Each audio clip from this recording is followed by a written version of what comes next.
Ten जिल्हा परिषद मराठी शाळेचे वार्षिक स्नेहसंमेलनामध्ये 7 कॅम्प्युटरांचे वाटप। गृह ग्रामपंचायत हद्दीत येणाऱ्या जिल्हा परिषद शाळा टेन तर्फे वार्षिक स्नेहसंमेलन शनिवारी आयोजित करण्यात आले होते। त्यामध्ये शाळकरी मुलांनी विविध सांस्कृतिक कार्यक्रम साजरे करून ग्रामस्थांचे मन आकर्षित केले होते।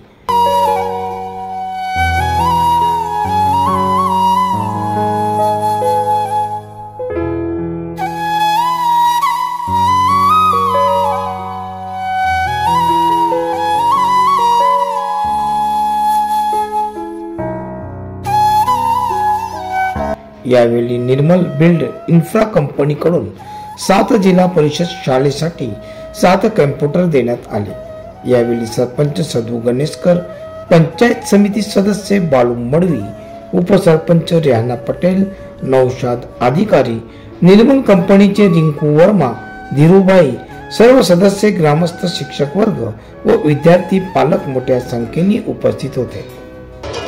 आपण दरवर्षी हा कार्यक्रम साजरा करतो, वार्षिक संमेलन।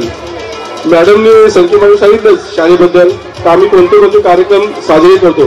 खरोखर आम्हाला आमंत्रण असतं, कधी कधी आम्हाला टाइम भेटला तर आम्ही शाळेमध्ये येतो आणि असे कार्यक्रम बघतो आणि आम्ही पण त्यांना जेवढे मदत करेल तेवढे मदत करतो। आपण दरवर्षी हे कार्यक्रम ठेवतो। ह्याच्या मागे आपले शिक्षकांचे आणि पालकांचे जास्तीत जास्त सपोर्ट असतो, कारण आपण मुलं एवढी चांगली घडवतात आणि 2 ना 3 दिवसामध्ये आपण डान्स शिकवायचा म्हणजे साधी गोष्ट नाही। ते शिक्षक एवढे शिकवतात। आपण काय करतो, जे आपण टीव्हीवर बघतो हे त्यांना कोर्स असतो, कोर्स 1 महिन्याचा 2 महिन्याचा, त्याच्यानंतर ते डान्स करतात। पण आपली मुलं थोडी 4-5 दिवसांनी शिकून आणि चांगल्या प्रकारे नाचतात आणि त्याच्यामध्ये शिक्षक लोकांनी जास्तीत जास्त सहकार्य असतं, जास्तीत जास्त मेहनत करतात म्हणून पोरं आपलं डान्स करून दाखवतात। त्याचप्रमाणे आपण काय करतो, प्रत्येक शाळेचे अलग अलग कार्यक्रम होतो। टेनला काही करतो, मोरी काम करतो आणि मी असं ठरवलंय, आमच्या ग्रामपंचायतीने आमची मीटिंग झाली आमच्या ग्रामपंचायतीमध्ये, मी असं ठरवलं का असा कार्यक्रम आपण एका ठिकाणी ठेवू। आमचं ग्रामपंचायतचं ऑफिस आहे, त्या साईडला एक माल आहे, त्या ठिकाणी आपण शाळा आहेत, 7 शाळेचा हा कार्यक्रम एका ठिकाणी ठेवू आणि चांगल्या प्रकारे करू। गावातले कोणी चांगले काम करतात त्यांचा पण आपले सत्कार करता येईल। ज्याप्रमाणे मूल चांगला नाचला किंवा गाण्यामध्ये चांगला ऐकत असेल, खेळण्यामध्ये असेल, त्याचा सत्कार करण्यात येईल। त्याचप्रमाणे एका 10वी आणि 12वीला पोरं आपली चांगली प्रकारे टक्केवारी पडतात, पण त्याला आपण प्रोत्साहन देत नाही, त्यांना आपण मदत करू, त्यांचा पण आपण आपल्या ग्रामपंचायत करून त्यांचे पण अभिनंदन करू, त्यांना पण पुरस्कार देण्यात येईल। आणि पुढच्या वर्षी आपण जेवढे आपण 1ली ते 8वी वर्ग आहेत आपल्या इकडे, त्यांना सर्वांना आपण, तुम्ही पालकांनी वह्या घेऊ नका, प्रत्येक मुलाला जेवढ्या वर्षभर पुरतील वह्या तेवढ्या आपल्या ग्रामपंचायत करून देण्यात येतील।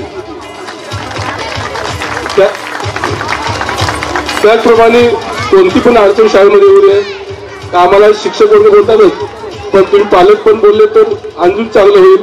त्यांना आम्ही शाळेला कोणतं काही वस्तू किंवा कोणतं पण कमी पडून देणार नाही, एवढं मी आमच्या ग्रामपंचायत आणि सभासद तुम्हाला ग्वाही देतो।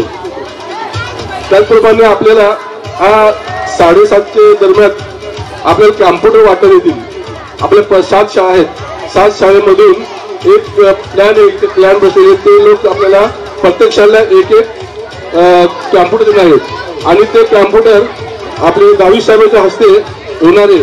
गावी साहेब 7:30 वाजता इथे हजर होणार आहेत, त्यांच्या हस्ते कॅम्प्युटर देण्यात येतील। आणि कॅम्प्युटर शिकवण्यासाठी शिक्षक लोक तर असतीलच, त्याच्यामध्ये आपण एक शिक्षक ठेवून आणि प्रत्येक शाळेमध्ये तो 1-1 तास देऊन आणि कॅम्प्युटर पोहा शिकवून जाईल, कारण हा आताच युग कॅम्प्युटर युग आहे। कॅम्प्युटर घेतलं तर आपली पोरं पुढे जाऊ शकतात।